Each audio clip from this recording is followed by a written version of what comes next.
vamos a hacer una enseñanza teórico-práctica. Vamos a estudiar el gobierno desde el punto de vista bíblico e histórico de la historia cristiana, cómo se entendió, sobre todo en el primer milenio, y vamos a hablar mucho de república, lo que es república, y en la parte práctica ya dijimos que hemos elegido un gobierno, tenemos una Cámara de Senadores, vamos a tener una Cámara de Diputados, para aprender en la práctica lo que es la diferencia entre senadores y diputados y entre parlamento y gobierno, ¿okay? Y posteriormente tendremos un tribunal de reparaciones que va a funcionar como poder judicial. Así que yo quiero empezar dando las gracias a Angie, a Richard y a Wendy, que se acaba de incorporar, porque ellos van a apoyar mucho y a los demás del equipo de gobierno, a los ministros de reproducciones, a la ministra de láminas, que es Grisel, al ministro de Hacienda, ¿okay? Y los demás integrantes del gobierno republicano de la academia, que va a ser federal también, porque vamos a tener gente, ya tenemos gente en otras ciudades de Bolivia, especialmente La Paz, y en otros países tenemos alumnos de la academia, así que yo quiero agradecerles a todos ellos porque hasta ahora se están portando bien, o sea, hasta ahora están siendo buenos servidores, que eso es lo que tiene que ser un gobierno, buenos servidores, ¿ok? Como lo más importante son las grabaciones para los que no pueden venir los sábados, llevando de otra parte, entonces ese es el ministerio más importante y por eso Angie era primer ministro, ¿okay? Además de ser vicepresidente, vamos a estudiar lo que es separación de poderes, lo que no es separación de poderes, vamos a ver cómo funciona una república, ¿okay? Y lo vamos a ver en la práctica, si Dios quiere. Habrá partidos políticos también, ya dijimos, que no sean de izquierda, por favor. Ya tenemos muchos.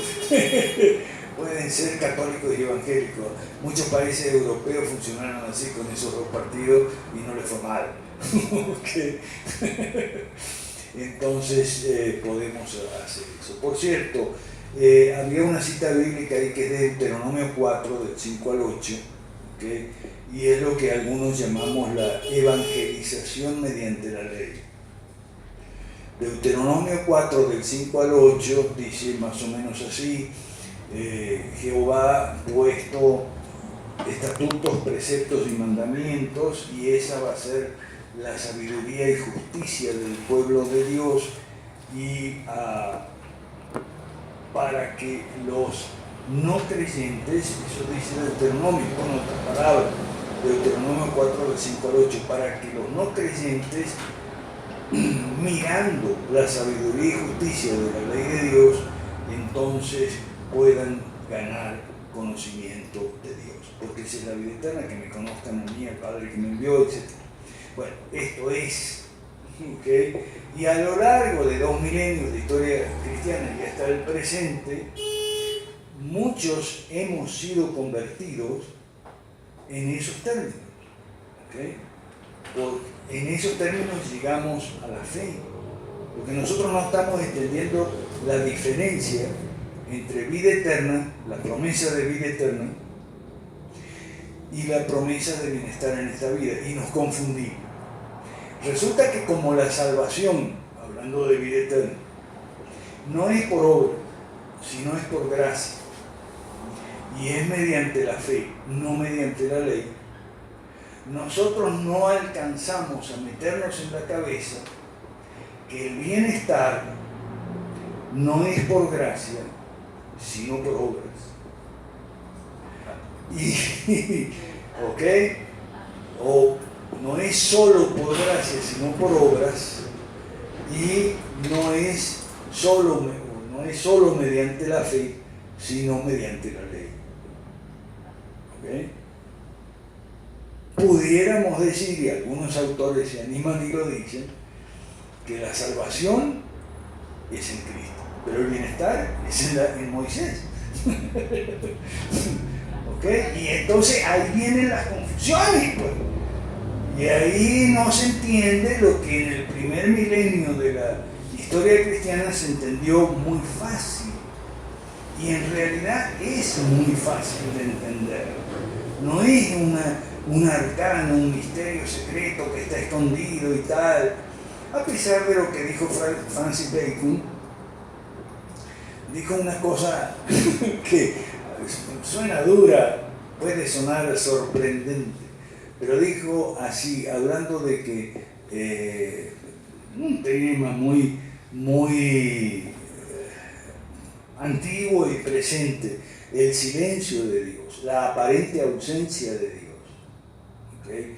Francis Bacon dijo que Dios juega a las escondidas con nosotros porque nos ha escogido como compañeros de juego. Eso suena fuerte, suena raro. Dios nos ha escogido como compañeros de juego. ¿Qué pasa? Dios juega, bueno, el hombre juega, homo ludens, y los padres jugamos con los niños. Y no jugamos a las escondidas, nos escondemos nosotros. ¿Qué está papá? ¿Dónde está papá? O escondemos juguetes o cosas de los niños, o un dulce, lo escondemos y el que lo encuentra, si hay varios hermanos jugando, el que lo encuentra es de él, se come el dulce, es el premio. Bueno, por eso Francis Bacon reflexionaba y escribía sobre que Dios nos ha escogido como compañeros de juego. ¿Okay? Solo que algunos hacemos trampa a veces en los juegos. ¿Okay? A otros no les gusta jugar, en fin, son medio amargados, no les gusta el juego, no les gusta el arte y la cultura entonces, porque el arte y la cultura son parte del juego. Y todo tiene que ver con este entendimiento del primer milenio de la era cristiana acerca de cómo una sociedad nacional se iba a regir, cómo iba a funcionar, cómo vamos a vivir, era una pregunta muy común en el primer milenio. Ahora, ¿cómo vamos a vivir? O sea, ahora que ya cayeron los 4 imperios, el asirio babilónico, el medo-persa, el griego y el romano, ¿cómo vamos a vivir? ¿Cómo vamos a construir estas naciones y este imperio? Había muchos cristianos que siempre pensaron en un imperio cristiano. ¿Y por qué un imperio? Un imperio sobre las naciones, sí, como una de las garantías para asegurar la paz, para que los reyes no se peleen entre ellos, sobre todo los de Francia y Alemania, que acostumbraban a pelearse mucho, y los de Inglaterra con los de España y así. Entonces, que haya un imperio, una cabeza, que esa era la idea del imperio cristiano, el Sacro Imperio Romano-Germánico, que le llamaron algunos. ¿Okay? Entonces, ¿cómo iban a vivir las distintas sociedades nacionales? Bueno, iban a vivir, es muy fácil, si uno revisa lo que hemos revisado nosotros, en Génesis el pueblo de Dios a transmitir esta sabiduría a los demás. Por eso el Nuevo Testamento habla de luz y sal. Luz para alumbrar un mundo que está oscuro, sal para preservar valores en un mundo que está pervertido y cada vez viendo abominaciones más graves y más escandalosas y más repugnantes sancionadas por los parlamentos como ley de nación. ¿Okay? Como que una madre puede matar al hijo, un tipo se cree mujer y dice que es una mujer, y una mujer se cree un hombre, y etcétera, etcétera. Esas abominaciones que estamos viendo, que tampoco son tan novedosas. Entre los griegos y los romanos se usaba mucho la homosexualidad y ese tipo de cosas, y entonces estamos viendo reacciones muy violentas como el terrorismo islámico. ¿Okay? Eso es una reacción muy violenta y muy terrible y muy desenfocada, que no tiene mucho que ver con el islamismo histórico y el islamismo de los musulmanes pacíficos, no todo actualmente, no todos musulmanes terroristas, y de hecho hemos dicho las las más numerosas víctimas del terrorismo islámico, entre comillas, son musulmanes en los países donde el islamismo es una proporción importante, a veces mayoritaria y muy mayoritaria dentro de la población. Entonces, ¿cómo debe funcionar? Según lo que desde Génesis, pueblo de Dios, para transmitir estas bendiciones, y Deuteronomio, bendiciones que generan bienestar, esas conversiones en términos de Deuteronomio 4, del 5 al 8, es porque cualquiera puede ver que los países capitalistas han progresado y son ricos, y los países socialistas se quedan sin luz, como Venezuela, que hoy es el tercer día que después de la crisis eléctrica se quedó todo sin luz. Yo digo que Venezuela se quedó sin luz porque faltó luz para las naciones. O sea, las iglesias en Venezuela no fueron luz de las naciones. Bueno, ahí tienen un tremendo apagón que dura 3 días. Pues es todo por culpa del socialismo, ¿ves? O sea, y un país entero oscuro se queda oscuro 48 horas y la gente no entiende que eso es Dios visitando en juicio a Venezuela. Querían socialismo, nacionalizaron la industria eléctrica, la arruinaron. Bueno, ahí tienen oscuridad por 2 días. Sí. No, que los aparatos se malogran. Y bueno, ¿por qué llevan desde 1958 caminando las vías del socialismo? No, Venezuela es un pueblo castigado. Yo viví 30 años en Venezuela, yo sé lo que es Venezuela. Y sé por qué está castigado. Lo sé perfectamente. No me cabe la menor duda. Bueno, estas son opiniones personales. Vamos a distinguir entonces las opiniones personales nuestras de la enseñanza cristiana en el primer milenio. ¿Cómo iban a vivir esas sociedades nacionales? Muy simple, si no es nada complicado. Es principios, normas y valores del reino de Dios significa saber y hacer la voluntad de Dios para las naciones. ¿Cuál es la voluntad de Dios para las naciones? Que tengan bienestar, que les vaya bien, dice Deuteronomio. Para eso es la ley de Dios a las naciones, y por eso hay un pueblo que es encargado de llevarlo a las demás. Entonces, muy simple, como dirían los católicos, función subsidiaria del Estado, pero bien entendida, no como la entendieron después los católicos, influidos por los jesuitas, siempre socialistas ellos, sino bien entendido. O sea, esferas separadas. La esfera pública separada de las esferas privadas. Y las esferas privadas son las siguientes. En primer lugar, la persona individual. Las instituciones están para servir a las personas individuales. Por eso está arriba en este cuadrito que hemos hecho. Después la familia. Y en tercer lugar, el gobierno, justicia, las leyes. Familia, gobierno e iglesia, se dice tradicionalmente desde el primer milenio, son las 3 instituciones fundadas por Dios en la Escritura, en la segunda revelación o palabra escrita. Entonces, pero además de eso, una función de producción, ¿no? Ganarás el pan con el sudor de su frente, funciones, ¿okay? De las cuales se desprenden instituciones. De la producción se desprende del trabajo, y la producción, ya vimos el sábado pasado en Génesis 1 que Dios trabaja y es productivo. Entonces el hombre, creado a imagen y semejanza, tiene un espacio para el juego. Dice, en 6 días harás tu trabajo. Si yo he sido eficiente y productivo, tú también, en 6 días harás tu trabajo. Y el séptimo para jugar y, bueno, no, adorar. El sábado no fue... el sábado fue hecho para el hombre y no el hombre para el sábado. El séptimo día es para la recreación. Función de producción, hay una institución, la empresa. Función de educación, hay una institución, la institución docente, a nivel elemental, medio y superior. ¿Okay? solidaridad, el voluntariado, pues, para con los pobres, necesitados, las viudas y huérfanos, y hemos dejado para... educación incluye también ciencias, academias, laboratorios, cultura y civilización, museos, todo eso. ¿Por qué dejamos la iglesia para lo último? Y porque la iglesia está para servir, pues. ¿O no? ¿La iglesia está para ser servida? No. La iglesia está para servir a Dios y a la gente.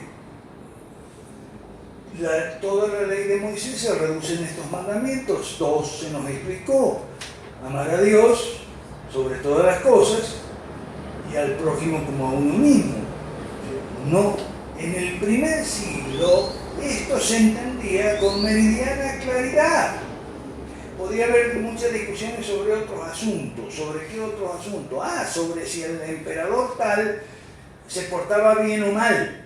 Si el rey tal o cual se portaba... sí, había mucha discusión sobre muchos asuntos de ese tipo, pero sobre cómo era el esquema para una sociedad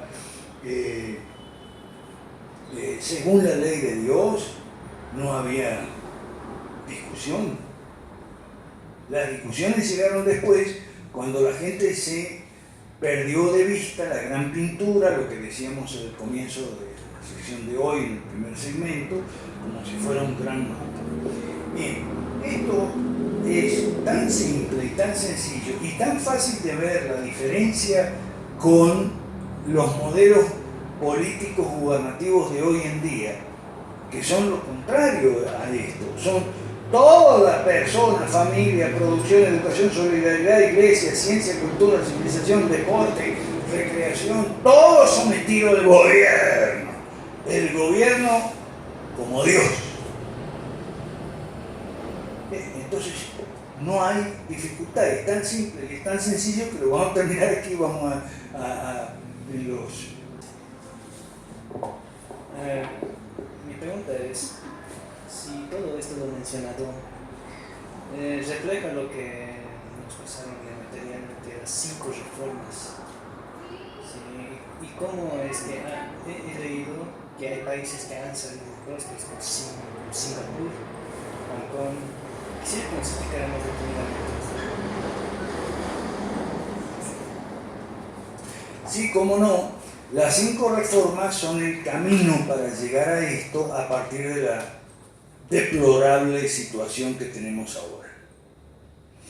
Las 5 reformas se pueden resumir. ¿Cómo se llega a esto? Privatizando y desregulando. En 5 sectores fundamentales: sector política, gobierno y partido; sector economía, moneda y empresas, incluyendo crédito y banca y tal. Sector, estoy viendo las 5 reformas, la 1, la 2, la 3. Ayer grabamos con Ángel un video del gimnasio sobre este tema. La 3 es educación en todos sus niveles, la 4 es atención médica en todas sus especialidades, la 5 es jubilaciones y pensión. Son 5 reformas que hay que hacer. ¿Y en qué consisten esas reformas? 2 palabras nada más: privatizar y desregular. Son 2 palabras que son tabú en América Latina. ¿Por qué? Y por la mala experiencia de las privatizaciones sucias y de las desregulaciones para tener un capitalismo de amigotes, que es el capitalismo malo, capitalismo oligárquico. ¿Okay? Por eso tenemos mala prensa cuando hablamos de privatizar y desregular y abrir la economía y demás, abrir a la competencia, porque solo la competencia genera excelencia. Pero se pueden resumir en esas 2 palabras: privatizar y desregular, que fue como en mi país natal uno de estos dictadores militares que nunca faltaban antes, en el siglo pasado, que ahora algunas personas lo echan de menos, pero uno de ellos llamó a Álvaro Alzogaray, un especialista liberal en economía, y le dijo: el presidente le dijo: ingeniero, he reservado una hora para escucharlo a usted sobre qué hay que hacer en Argentina. ¿Qué es lo que hay que hacer en Argentina? Dígame, le he reservado una hora a usted. Y el ingeniero dijo: una hora es demasiado. Hay que hacer dos cosas en Argentina nada más: privatizar y desregular. Pero privatizar y desregular todo. ¿Okay? La economía, la educación, y la solidaridad con los ancianos, la atención médica, pero eso lo vamos a ir viendo de a poco, Frank. ¿Okay?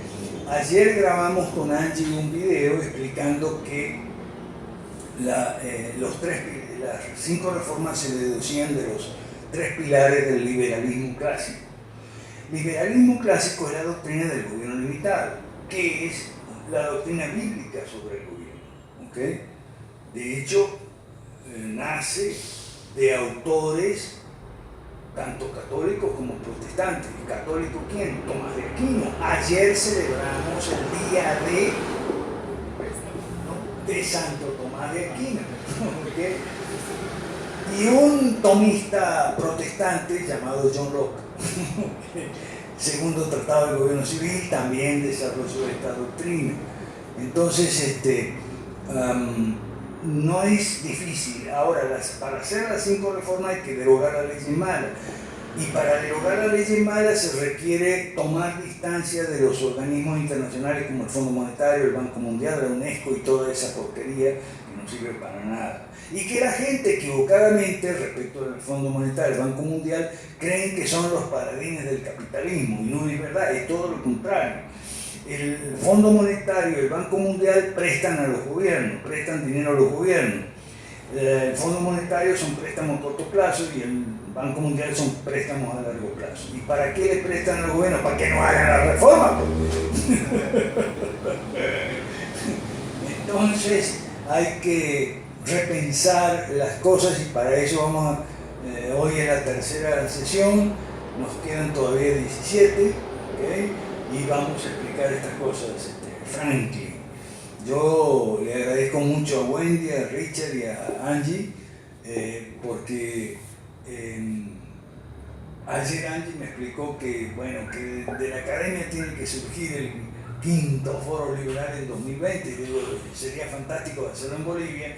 Lo hemos hecho en Chile, el primero, el segundo en Perú, el tercero en Guatemala, el cuarto en Paraguay, la otra semana, y el 5º sería en Bolivia. Eso para mí sería fantástico porque no tendría que viajar, me queda cómodo, en Cochabamba mejor. Pero para eso necesitamos consolidar la academia.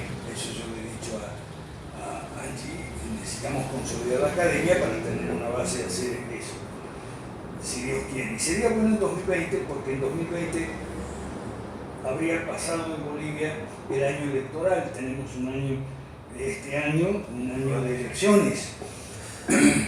Muchos no saben lo que va a pasar, yo sí, después se los digo si quieren. Lo que va a pasar en Bolivia. Entonces en 2020 pudiéramos hacer en marzo. Pero bueno, eso vamos a ir a medida que la academia se vaya consolidando, ¿verdad? Que a medida que los ministros vayan haciendo su trabajo. Grisel se comprometió a hacer laminitas con los cuadritos y tal. Entonces, bueno, a medida que vamos difundiendo esta enseñanza por América Latina, consolidamos la academia, y la academia puede servir de base logística para el 5º Foro 2020 que podría hacer en Bolivia, aquí en Cochabamba, de Cochabamba para América Latina y el mundo. ¿Qué más? Sobre el cuadrito, entonces, ¿algo más? Diga, ¿el nombre suyo? María Elena. María Elena, gracias. Esto que explicó acerca del anterior cuadro que nos pintó más o menos un marco, vendría a ser como un concepto del reino de Dios que anuncia a Jesús, o Claro, habría una... Jesús, así. También hacía como una crítica hacia lo torcido, digamos, que se volvió, ¿no?, la sociedad judía en ese tiempo. Por supuesto que sí. Por supuesto que sí, solo que eso no lo podemos aprender de un día para otro. Por eso yo pedí 20 sesiones a la gente que fue a la conferencia inaugural. Fueron como 80. Yo sabía que no iban a venir los 80, pero bueno, no importa. Vamos a ir de a poco. ¿Okay? Vamos a ir de a poco y sí, la respuesta es sí, es eso, es vivir según lo que la Biblia enseña acerca del gobierno, la justicia, las sociedades. ¿Okay? Y eso en el movimiento 5 Reformas lo entienden incluso los que no son cristianos. Este movimiento político que nosotros estamos haciendo, incluimos mucha gente que quiere, por supuesto, que no es cristiana, no es católica, ni evangélica, ni protestante, ni nada. Algunos son ateos. Pero entienden perfectamente cuál es la diferencia entre Cuba y Florida, entre Alemania Oriental y Occidental, entre Corea del Sur y Corea del Norte, entre Singapur y Malasia. O sea, entienden perfectamente que el capitalismo democrático, para usar una expresión de un autor católico muy bueno que se llama Michael Novak, el capitalismo democrático es la mejor fórmula de economía política, o sea, economía política y gobierno. ¿Okay? Entonces nosotros, los cristianos, les informamos a ellos que esto sale de la Biblia. ¿Okay? Y ellos no lo sabían. He visto incluso, o lo entendían mal. He visto incluso un video hace poco del profesor Huerta de Soto que agarró la Biblia, debe ser la primera vez en su vida que agarró la Biblia, y empezó con 1 Samuel 8 y con el debate entre Jesús y el diablo, al comienzo del Evangelio de Mateo. Entonces lo usa para apoyar sus posturas anarquistas. No entendió nada el profesor Huerta de Soto. ¿Qué vamos a hacer? Genial economista, excelente. Pero el problema con los economistas es cuando se ponen a opinar sobre materias en las que no son de su competencia, ¿okay?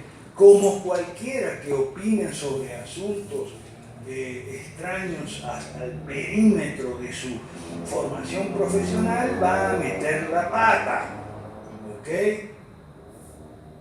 Ejemplo, curas y pastores que hablan de política, no entienden nada y entonces todo es en clave socialista. Ah, sí, porque el jubileo, eso era una reforma agraria, el jubileo del Antiguo Testamento. No, no era una reforma agraria, el jubileo del Antiguo Testamento era lo contrario, era reunir cada cierto tiempo otra vez el patrimonio familiar en una medida para la protección económica de la familia, y eso podría significar no que la propiedad de un rico fuera a un pobre, como se supone que es, sino que la propiedad incluso de un pobre fuera un rico, que podría pasar cualquiera de las dos cosas. Y eso, si no se entiende bien el tema del jubileo, si no se lee bien y se estudia el tema del jubileo, no se agarra. O que el diablo dijo que los gobiernos le pertenecen, dice Huerta de Soto. Eso está en el Evangelio de Mateo y tal. Sí, pero también está que el diablo miente cada vez que abre la boca. No. Es gente que opina sobre temas que no conoce. Como tantos curas y pastores que son socialistas, eso fue lo que les enseñaron. Nosotros, se ha producido en el mundo cristiano una ruptura desde hace 100 años. Hace 100 años que el socialismo entró de la mano con el darwinismo, el malthusianismo, entró el marxismo a las iglesias cristianas, tanto a la católica como a las iglesias evangélicas que se supone descienden del protestantismo, pero una descendencia muy quebrada esa. Y entonces, claro, muchos católicos, porque en la época de la Reforma no había solo dos partidos, católicos y protestantes, había 4.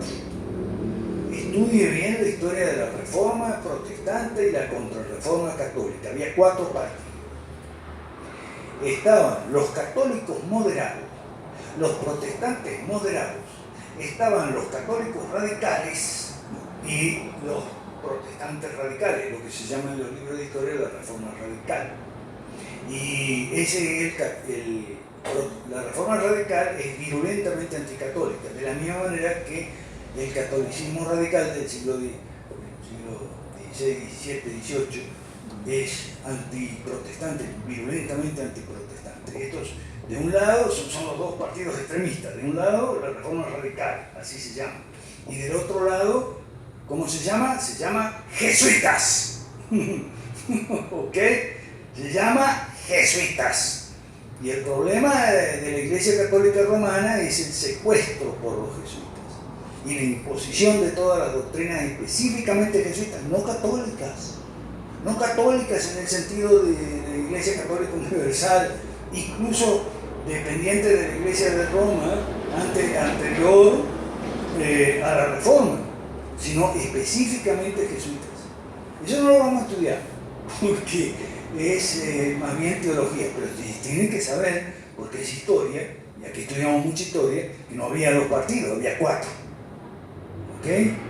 Y de la misma manera que en América Latina se impuso en el mundo católico romano el partido extremista, el de los jesuitas, en América Latina, cuando llegaron los evangelizadores americanos, hace 100 años también, creo más, cuando llegaron los americanos y no descendían de las ramas del protestantismo histórico, sino de los avivamientos y el pentecostalismo, especialmente el avivamiento de la calle Azusa.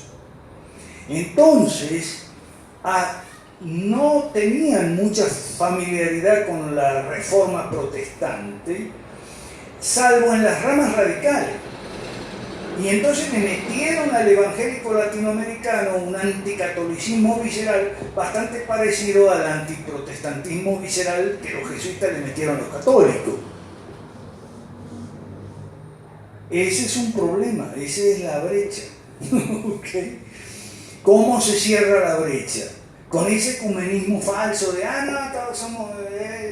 No, hay opiniones diferentes teológicas sobre temas importantes, pero se tratan de una manera civilizada y no a lo bestia, como dicen los españoles, porque, y lamentablemente es el uso en América Latina. ¿De acuerdo? Bueno.